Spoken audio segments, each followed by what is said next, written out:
Hello, welcome back to another episode. Today I will react to geography in Armenia.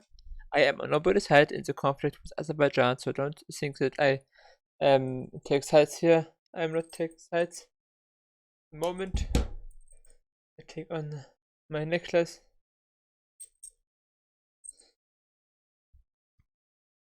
So let's start with the video.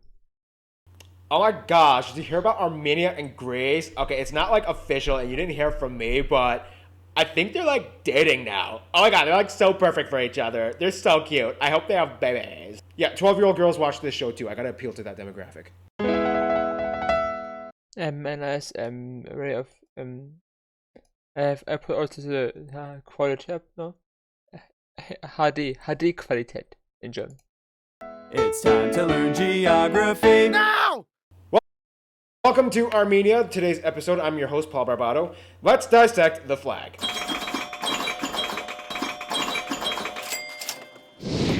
The Armenian flag has three equally long wide bands of red, blue, and orange. The official definition of these colors, according to the Constitution of Armenia, are that the red signifies the Armenian Highland, the continued struggle for survival, and the maintenance of the Christian faith, independence, and freedom. The blue means the will of the people of the Armenians to live beneath peaceful skies, and the orange means the creative talent and hardworking nature of the people of Armenia. Some people will tell you that the red also represents the blood of the 1.5 million Armenians that were killed during the Armenian genocide in the early 20th century.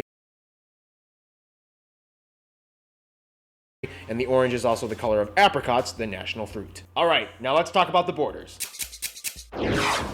I forgot that conflict Armenia also has with Turkey. So Armenia is sandwiched between two nations which they have not so good ties with, Azerbaijan and Turkey.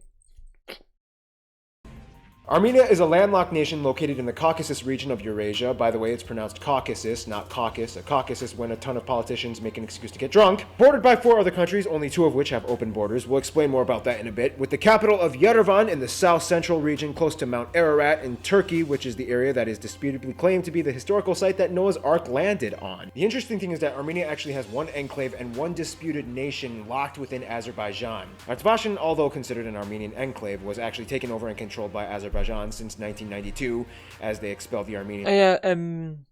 About one of these regions I already heard in the Azerbaijan episode, so I think it was this one I remember correctly. But yeah, let's continue with the video.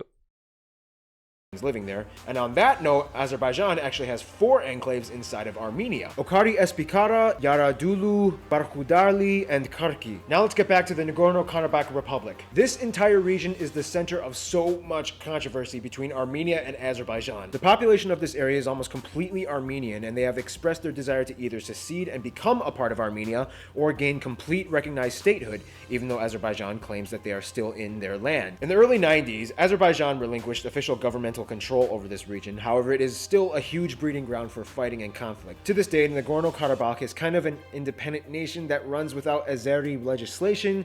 However, the situation gets very complicated. As you'll soon find out, Armenia actually has a very unique and strategic location in a very dark and complex territory. But first, let's explain the terrain.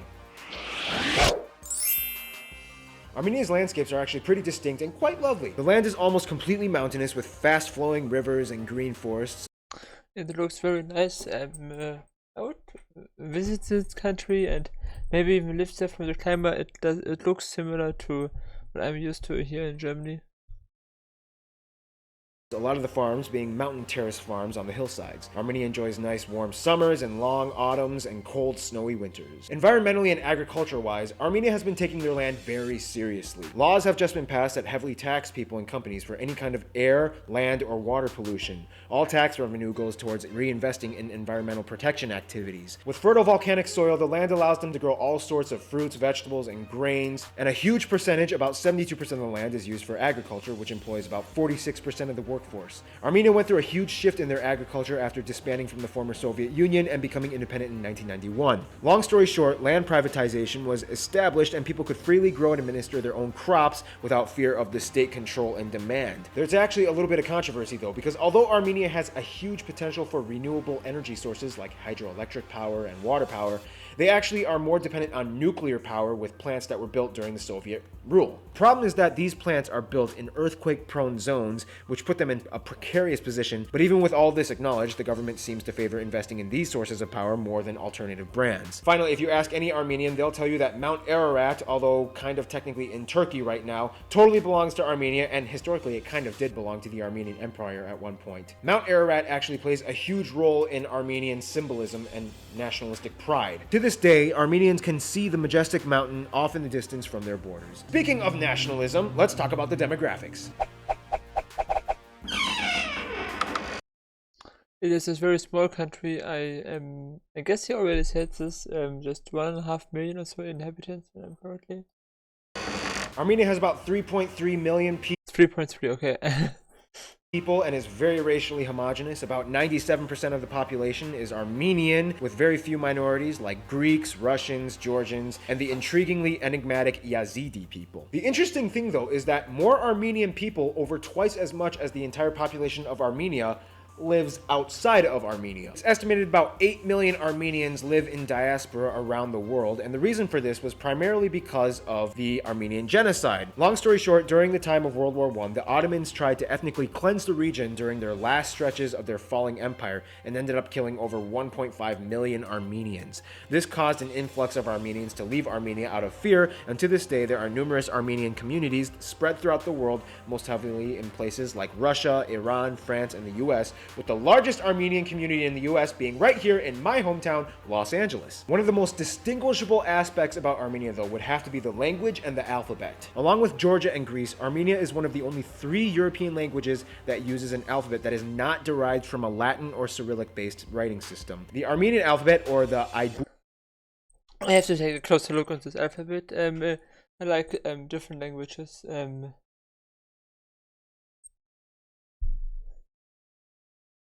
It looks interesting.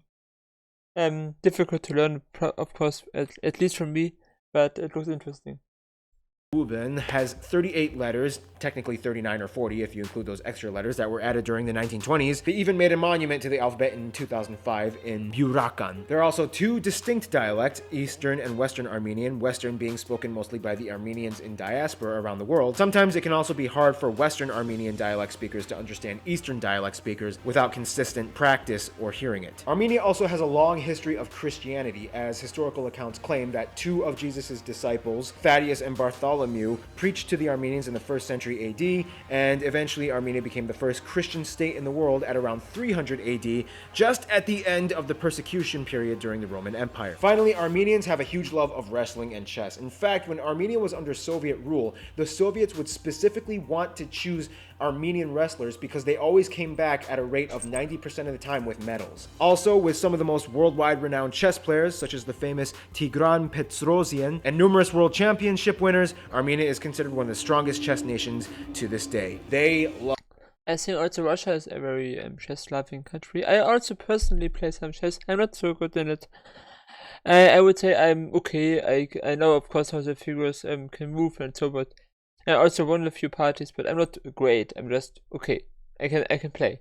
I'm not great. Nowhere close to any kind of. I could not participate in any championship or anything like this. I just play for fun sometimes. Of chess. You know what else Armenia loves? These countries we're about to discuss in the friend zone. I nailed that transition. Here's a little story. When I was in 6th grade, I was assigned a seat where I literally had to share a desk table facing and staring my worst enemies 2 feet away from me for the entire school year. And there was nothing I could do. It was torture. That's kind of what Armenia is like. With this predicament, Armenia is located right next to Azerbaijan and Turkey, the 2 countries they get along with least. Azerbaijan because of the whole Nagorno-Karabakh conflict, and Turkey because of the former oppression that the Ottoman Empire had put on them. To this day, the land borders are closed between the 2 countries, and Azerbaijan even prosecutes anyone that tries to enter with an Armenian passport. One of the biggest reasons why things don't get insane, though, is because a little friend Armenia has named Russia. You may have heard of him. As a former Soviet state, Armenia has a lot of ties to Russia. However, However, after the breakup of the Soviet Union, they actually decided to maintain friendly relations with Russia, and Russia has been very dedicated to the protection of Armenia. They even have a Russian military base located in Gyumri. This gives Armenia significant backup should anything cataclysmic arise. They also have close and strategic ties to Iran in the south, as they are Armenia's. They have two very strong neighbors. Oh, they're not. I mean, Russia is not a neighbor, but I think Russia, I mean, as you mentioned, protects them, and with with Iran also on their side, it's good. I think it's very good for them. Only open land border to Asia. Despite the religious differences, the two get along just fine and share a long cultural history that goes back thousands of years. Georgians and Armenians have been sisters since day one and share a heavy history and culture with each other as well. They love each other, however, there's a little bit of drama because Armenia is still friends with Russia, who recently went to war with Georgia over the South Ossetia region. This puts a huge economic strain on Armenia because Georgia was the only land access route that Armenia had to Europe, and after the war, Russia put a blockade on Georgia. Apparently, Armenia's two good friends don't get along. However, on a side note, when it comes to Greece, Armenia and Greece, they kind of really like each other. Like, they really kind of like each other. Greece and Armenia just get along really well. Armenians are welcome in Greece with open arms, and likewise Greeks in Armenia. It's like, hey, you have an Orthodox Christian upbringing? So do I! Hey, you have a distinct, unique language that isn't based on any Indo-European dialect? So do I! Hey, you were persecuted and you hate the Ottomans too? So do I! Hey, would you, I don't know, just like to maybe get some coffee sometime? To this day, it's not very uncommon to find lots of couples and families that have one Armenian parent and one Greek parent. It's like a match made in Southeastern European heaven. In the end, Armenia is kind of like a reality show. There's a lot of drama, there's some relationship problems, there's cute people pairing up, but in the end, they're honest with who they are and they trudge on through life one step at a time. Stay tuned, Australia is coming up next. Interesting. I mean, Armenia sounds like a really interesting country. I have to maybe visit it someday. Probably through Georgia or Iran, because Azerbaijan and Turkey, of course, don't have good relations with them. But still, interesting, very interesting. I mean, I heard also before that Russia kind of protects Armenia in a conflict. I mean, the conflict with Azerbaijan breaks out everyone now and then, and I heard that Russia protected them on one of these occasions. So I already knew this. I didn't knew that they were so agriculturally productive, but now I know. So if you have a country you want me that I react to, just write it in the comments. And subscribe to my channel, please do so. I really need the support. And if you have some ideas for me what I should do in the future, without showing my face, my identity stays hidden, of course. Here's my hand. But anyway, yeah, if you have some content, write it in the comments. And otherwise, I wish you all a wonderful evening and sleep well also. See you next time.